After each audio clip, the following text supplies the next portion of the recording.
BNP chairperson Khaleda জিয়াকে শুভেচ্ছা জানিয়ে চিঠি দিয়েছেন পাকিস্তানের প্রধানমন্ত্রী শেহবাজ শরীফ। চিঠিতে খালেদা জিয়া সুস্থতা কামনা করেছেন তিনি। রোববার গণমাধ্যমকে এ তথ্য জানান বিএনপির মিডিয়া সেলের সদস্য সাইরুল কবির খান।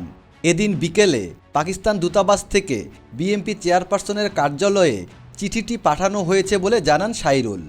চিঠিতে খালেদা জিয়ার উদ্দেশ্যে 31 জানুয়ারি শেহবাজ শরীফ লিখেছেন, আমি আপনার স্বাস্থ্য সমস্যা সম্পর্কে জানতে পেরে উদ্বিগ্ন। সুস্থতা কামনা করে তিনি লিখেছেন, আমি আপনার সুস্বাস্থ্য এবং মঙ্গল কামনা করি। সর্বশক্তিমান আল্লাহ আপনাকে সব অসুস্থতা থেকে রক্ষা করুন এবং সুস্বাস্থ্য দান করুন।